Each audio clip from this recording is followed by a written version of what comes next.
जय हिंद। मैं हूं करण दानवीर और आप देख रहे हैं मेरा यूट्यूब चैनल दानवीर सिंह।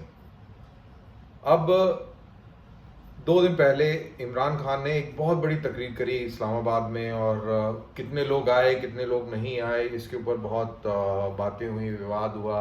पाकिस्तान के ट्विटर हैंडल्स बहुत बिजी रहे और काफ़ी एक्साइटमेंट रहा पाकिस्तान की साइड में, और हमारी साइड में भी कोई कम एक्साइटमेंट नहीं रहा। हमारे न्यूज़ चैनल्स ने भी पूरी रैली को बादस्तूर पूरे डिटेल में कवर किया और उसके ऊपर खूब तर्जिया हुआ, काफ़ी बातचीत हुई, डिस्कशन हुआ, डिबेट हुआ और अभी भी वो चल रहा है। पिछले एक हफ्ते से इंडियन मीडिया के ऊपर इमरान खान और पाकिस्तान छाया हुआ है। अब आप ये कहेंगे कि हम उनकी तकरीर 2 दिन पहले हुई तो आज इसके बारे में क्यों बात कर रहे हैं। दरअसल हमें ना तो उस तकरीर से कोई मतलब है, ना पाकिस्तान के अंदर नो कॉन्फिडेंस मोशन से कोई मतलब होना चाहिए। हमें मतलब होना चाहिए पाकिस्तान से और पाकिस्तान का टोटल पॉलिटिकल इन्वायरमेंट से, और उसको समझने के लिए कि अभी क्या चल रहा है, इससे हमारे ऊपर क्या फर्क पड़ेगा। हमारी सबसे बड़ी प्रॉब्लम पाकिस्तान के साथ ये है कि पाकिस्तान के अंदर जो भी कोई चीज होती है उसका डायरेक्ट असर हमको पड़ता है, एकदम से पड़ जाता है या धीरे धीरे धीरे धीरे लॉन्ग टर्म उसके इफेक्ट्स देखने को मिलते हैं। अब ये बात कैसे कही जा रही है? अब ये बात ऐसे कही जा रही है कि पाकिस्तान के अंदर अब तक तकरीबन 22 प्राइम मिनिस्टर हुए हैं। उनमें से सिर्फ 3 ऐसे प्राइम मिनिस्टर हैं जिन्होंने 4 साल से कुछ थोड़ा अरसा ऊपर तक अपनी म्याद का उस कुर्सी पर लगाया है, और किसी ने भी 5 साल पूरे मुकम्मल नहीं किए।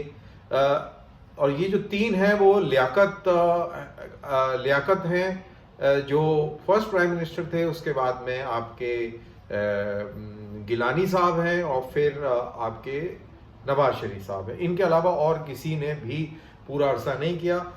ज़्यादातर लोग साल, 1.5 साल, मैक्स 2 साल इस म्याद में रहे हैं, और अब इमरान खान जो कि 3+ साल जो है वो अपनी कुर्सी पर जमे रहे और अब वो जा रहे हैं, तकरीरें कर रहे हैं, एक माहौल बना हुआ है और ये कहानी आप पाकिस्तान में देख रहे हैं।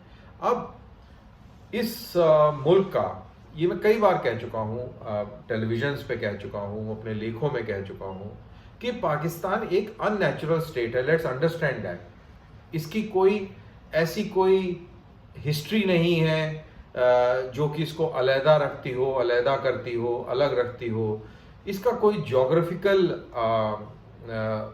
बाउंड्रीज नहीं है जिससे ये कहा जा सके भाई ये इस बाउंड्री के तहत ये ऐसे ऐसे करके है, लेकिन ऐसा नहीं है। जितने भी मुल्क हैं उन सब की कोई ना कोई नेचुरल जोग्राफिकल बाउंड्री है, और कल्चरल एक अलग इतिहास है, एक रिलीजियस एक अलग इतिहास है, और ये सारी चीज़ों को मिलाकर एक मुल्क बनता है जिसको कह सकते हैं यार इसकी आइडेंटिटी है। फॉर एग्जांपल अगर आप उधर चले जाएं, ईरान में चले जाएं, तो एक डिस्टिंक्ट जोग्राफी है, उसकी डिस्टिंक्ट भाषा है, डिस्टिंक्ट रिलीजन है, डिस्टिंक्ट कल्चर है, और एक ऐसी हिस्ट्री है जो कि बिल्कुल मुख्तलिफ है, बिल्कुल डिफरेंट है, और they are different people basically. तो वो एक मुल्क हो गया। इसी तरीके से आप अफगानिस्तान को भी एक अलहदा मुल्क के तौर पर समझ सकते हैं।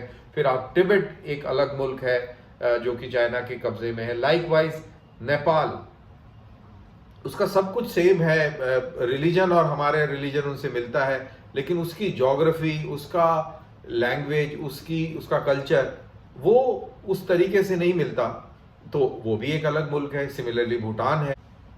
बांग्लादेश एक अलग मुल्क नहीं है, क्योंकि बांग्लादेश का जो कल्चर है, लैंग्वेज है, ये सब मिलता जुलता है। तो लाइकवाइज मेरा कहने का मतलब है कि उस तरीके से देखा जाए तो पाकिस्तान का कोई अलहदा जोग्राफी नहीं है। बलूचिस्तान की यस जोग्राफी जरूर है इसके अंदर, और वो अपने आप को पाकिस्तान का मानते भी नहीं है। तो बहरहाल ये तो रही बात पाकिस्तान की। तो इसीलिए मैं उसको कहता हूँ कि एक अननेचुरल कंट्री है जिसको जियोपॉलिटिकल रीजन से अंग्रेज जो हैं उसको वजूद में लेके आए, और अमेरिकन भी चाहते थे कि ये इस तरीके का मुल्क बने, और बेसिकली उनको ये डर था कि इंडिया जो है सोशलिस्ट लाइंस पर है, ये सोवियत और चाइनीज़ के साथ में खड़ा हो जाएगा और इससे वेस्ट को खतरा हो जाएगा, क्योंकि आइडियोलॉजिकली दुनिया दो हिस्सों में बंट चुकी थी। एक सोशलिस्ट कम्युनिस्ट दुनिया थी और एक कैपिटलिस्ट दुनिया थी। तो ये रही बात। और अब जब पाकिस्तान ये बन गया तो पाकिस्तान को सस्टेन करने के लिए एक आइडियोलॉजी चाहिए थी, और वो आइडियोलॉजी थी इस्लाम की आइडियोलॉजी, क्योंकि यही एक चीज़ को लेकर ये पाकिस्तान बना था। और इस्लाम की आइडियोलॉजी जैसे जैसे पाकिस्तान के अंदर पॉलिटिकल इंस्टेबिलिटी आती गई, वैसे वैसे इस्लाम को ज़्यादा इम्पोर्टेंस देते गए और इस्लाम का पॉलिटिसाइजेशन हो गया। तो इस तरीके से पाकिस्तान की पॉलिटिक्स ने एक रुख अपनाया। और इसी दौरान, इसी पूरे इतिहास में 75 साल के, पाकिस्तान के अंदर 32 साल डायरेक्टली रूल किया है पाकिस्तान की फौज ने, 8 साल इनडायरेक्टली सिविलियन प्रेसिडेंट बिठाकर इनडायरेक्टली रूल किया है। और जब भी कभी सिविलियन प्राइम मिनिस्टर रहे हैं, इनडायरेक्टली जरूर रूल किया है। अगर इनडायरेक्टली सिंगल इनडायरेक्टली नहीं किया तो डबल इनडायरेक्टली या इनडायरेक्टली स्क्वायर जरूर किया है पाकिस्तान को रूल। तो ये चीज हमको समझनी होगी। और जब जब ये उठा पटक आई है पाकिस्तान के अंदर, अच्छा पाकिस्तान के अंदर एक और चीज है, अगर स्टेबिलिटी ज्यादा आ जाए, यानी कि उनकी इकोनॉमी ठीक हो जाए और बाकी थोड़ी खुशहाली से आने लग जाए, तो भारत के लिए प्रॉब्लम है। अगर वहां पे चीजें डगमगाने लग जाएं तो भारत के लिए प्रॉब्लम है। अयूब खान का टाइम, जब लोग कहते थे कि ये गोल्डन पीरियड है, तो उन्होंने भारत के ऊपर ऑपरेशन जिब्राल्टर थोप दिया, कश्मीर को हथियाने का प्रयास किया, और उसके बाद जो चक्कर में फंसा है पाकिस्तान, वो आज तक नहीं उबर पाया। अयूब खान का दौर खत्म हुआ, आखिर में याया खान को, अयूब खान को बिठाना पड़ा, और जो मार्शल लॉ चला उसमें ये हालत हो गई कि ईस्ट पाकिस्तान के अंदर इतनी तबाही मचा दी उन्होंने कि हमें मजबूरन उस जंग में उतरना पड़ा लोगों की मदद करने के लिए। और फिर एक जंग हमारे ऊपर हो गई, तो 65 की जंग हो गई, फिर आपकी 71 की जंग हो गई, फिर भुट्टो साहब का एक कार्यकाल आया, और जब 70 के दशक में जब उनका कार्यकाल आया तो वो भी डगमगात सी रही उनकी पॉलिटिक्स, क्योंकि वो भी स्टेबलाइज नहीं होने दे रहे थे फौजी, कि कहीं ये स्टेबलाइज ना हो जाए, तो वो भी उसमें उंगलीबाजी कर रहे थे। तो एज अ रिजल्ट क्या हुआ कि उन्होंने पाकिस्तान को इस्लामाइजेशन की तरफ धकेला और न्यूक्लियराइजेशन की तरफ धकेला। ज़ियाउल हक उनको तख्ता पलट करके आ गए और उन्होंने इस्लामाइजेशन की एक अलग नई हदों तक ले गए पाकिस्तान को, और पाकिस्तान को चीन की मदद से एक न्यूक्लियर वेपन भी दिलवा दिया। और उन्हीं की बदौलत इस पूरे इलाके में तालिबानाइजेशन हुआ, और उन्होंने एक मिसाक बिछा दी, जिसके बाद यहाँ पर आतंकवाद भी कई सालों तक, कई दशकों तक यहाँ पर फैला। और भारत को ब्लीड बाय 1000 कट्स के जरिए उन्होंने पंजाब में, आसाम में और कश्मीर के अंदर आतंकवाद पूरे जोर शोर से फैलाया, और भारत को उसमें बहुत तकलीफ हुई और बहुत मेहनत करनी पड़ी, हजारों लोगों को जानों की आहुति देनी पड़ी, और तब जाके वो पूरी सिचुएशन इन तीनों जगहों पर स्टेबलाइज हुई।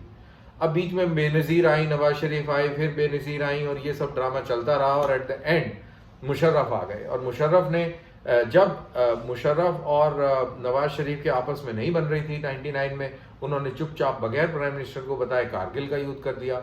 और जब वो खुद राष्ट्रपति बने आफ्टर द मिलिट्री को, तो उन्होंने भारत के खिलाफ बहुत ज़बरदस्त आतंकवाद फैलाया।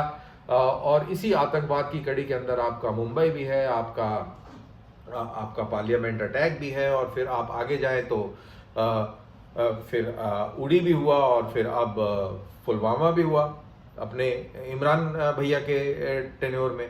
तो बेसिकली इनका जैसे जैसे इनके अंदर तब्दीलियां आती हैं, पॉलिटिकल तब्दीलियां आती हैं, पॉलिटिकल परेशानियां आती हैं, तो ये कोई ना कोई ऐसा रूप ले लेते हैं जिससे हमको फर्क पड़ता है। चाहे ये खुशहाल हो जाए तब भी हमें टारगेट करते हैं, चाहे ये बदहाल हो जाए तब भी हमें टारगेट करते हैं, तब तो और ज़्यादा करते हैं। और अब फिर आपने देखा कि इमरान खान कैसे फिर अल्लाह अल्लाह करने लग गए हैं, और उससे आप ये समझ सकते हैं कि उनकी किश्ती डूब रही है, और अब वो खुदा का नाम लेने लग गए हैं। तो ये ड्रामा चलता रहता है। अब एक नया एक्सपेरिमेंट शुरू करने जा रहे हैं जहां पे कमर बाजवा कहते हैं कि भारत के साथ में अच्छे ताल्लुकात होने चाहिए। तो इस सब को देखकर भी डर लगता है कि पता नहीं ये ऐसा क्यों बोल रहे हैं, इनकी असली मंशा क्या है, इनमें तब्दीली कैसे आ सकती है, आ गई है तो क्यों आ गई है। तो ये सारी चीजें हैं। अब इसमें पूरे खेल के अंदर एक चाइनीज फैक्टर भी आ गया है। आपने देखा कि ओआईसी की मीटिंग हुई, उसमें चाइनीज फॉरेन मिनिस्टर, जिनका कोई मतलब नहीं है, ना वो इस्लामिक मुल्क है, जबकि उन्होंने उइगुर मुसलमानों की ऐसी तैसी कर रखी है, वहां पे आप कुरान नहीं पढ़ सकते, वहां पे आप मस्जिद में नहीं जा सकते, सारी मस्जिदें उन्होंने तोड़ दी हैं। तो वो जाके ओआईसी के अंदर बैठ गए और वो एक उनका एक अलग रोल उभर रहा है। और अगर आप थोड़ा सा क्रिस्टल गेज करें कि पाकिस्तान किस ओर जा रहा है, तो आप ये जान मान के चलिए कि इसको चाइनीज कॉन्टेक्स्ट में कि आप श्रीलंका को देख लीजिए। अब श्रीलंका का क्या हालत हो गई है, उसी सीपीसी वाले मॉडल पे श्रीलंका चला, अब लाले पड़ गए हैं। अब भारत उनको इमदाद दे रहा है और फिर उन्होंने गुहार करी है 1.5 बिलियन की, शायद उन्होंने गुहार करी है। आज वो मैं ढंग से नहीं पढ़ पाया, बट उन्होंने रिक्वेस्ट करी है कि इतने पैसे की हमें मदद दी जाए। तो ये हालत हो गई और पाकिस्तान के अंदर भी ये हालत होगी। और जिस तरीके से पॉलिटिकल अनस्टेबिलिटी पाकिस्तान के अंदर घर कर गई है अब, और जिस लेवल की पॉलिटिक्स हो रही है एक दूसरे की ऊपर, खाने को दौड़ रहे हैं ये लोग। सिविलाइज तो है नहीं, ये तो जाहिल लोग हैं। तो आप इनका देखिए किस तरीके से ये लोग बिहेव करते हैं। अब इसको कॉन्टेक्स्ट में लाने के लिए अभी देखो यूपी का चुनाव हुआ, तो अखिलेश यादव और बीजेपी योगी आदित्यनाथ के बीच में कितनी, आपको भाषण सुन के लगा होगा कि कितने बड़े दुश्मन है, लेकिन ऐसा नहीं है। असेंबली में पहुंचे शपथ ग्रहण के बाद में, और अखिलेश यादव और आपके योगी आदित्यनाथ ने हाथ मिलाया। तो ये खूबसूरती हम लोगों की, हम लोग मेच्योर्ड हैं, डेमोक्रेसी वहाँ पे नहीं है। वहाँ पे एक दूसरे को खाने को दौड़ते हैं, जेलों में बंद कर देते हैं, मुल्क छोड़ के जाना पड़ता है। तो इस टाइप के हालात है। तो ऐसी सिचुएशन में अब वहाँ पर मौलाना फजलुर रहमान जैसे लोग भी हैं जो कि रिलीजियस जज्बा पैदा करते हैं, और एक बड़ी स्पेस बन गई है तालिबान के आने के बाद में। लोगों को लगता है कि यार ये इतने महंगाई हो गई है, ये लोग तो कुछ कर नहीं पा रहे हैं, तो अब उनको ये दीन के लोग हैं, ऐसा लगता है कि यही उनको बचाएंगे। तो एक वो भी स्पेस क्रिएट हो गई है। तहरीक लब्बैक का आपने ड्रामा पिछले साल देखा था। तो कहने का मेरा मतलब है कि आने वाले समय के अंदर अब आप देखेंगे कि जमाती जो मजहबी जमातें हैं, उनका झगड़ा पावर प्ले के अंदर अब बढ़ जाएगा। अब उनका झगड़ा होगा, अब आगे जैसे जैसे दिन बीतेंगे फौज के साथ होगा, फौज के पास बैकिंग होगी, चाइनीज बैकिंग होगी, क्योंकि चाइनीज चाहते हैं कि सीपीएसईसी जो है सक्सेसफुल हो, और वो सक्सेसफुल हो नहीं रहा है। करप्शन पूरी तरह फैला हुआ है, मिसमैनेजमेंट है, और उसी को अब क्योंकि इतना ज़्यादा पैसा लग गया है, इतने ज़्यादा स्टेक्स हाई हो गए हैं, तो उसको साधने के लिए वो मिलिट्री के साथ, क्योंकि मिलिट्री एक ही वाहिद इंस्टीट्यूशन है पाकिस्तान में जो कि स्टेबल है, प्रोफेशनल है, मैं कहूँगा प्रोफेशनल है। तो अब आप देखेंगे Chinese backed military, Chinese backed Taliban, और लोकल जो मजहबी जमातें हैं पाकिस्तान की, उनके बीच में आगे आने वाले 5-10 साल में जबरदस्त क्लैश होने वाला है। जबरदस्त इनफाइटिंग होगी, सिविल वॉर टाइप जैसी सिचुएशन पाकिस्तान में बन सकती है। और ये हालात जो है भारत के लिए किसी भी हालत में अच्छे नहीं हो सकते।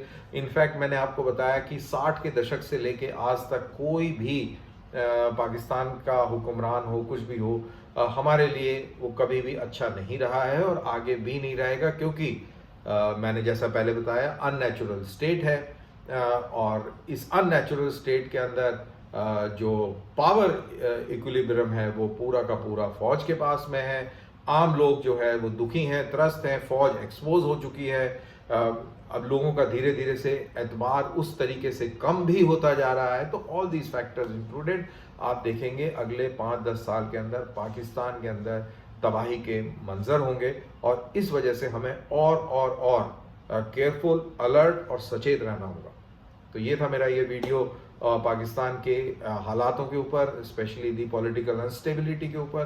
तो आपको ये पसंद आया हो तो इसको जरूर लाइक कीजिए, शेयर कीजिए और चैनल को सब्सक्राइब करना ना भूलिएगा। मिलते हैं नए टॉपिक के साथ। जय हिंद।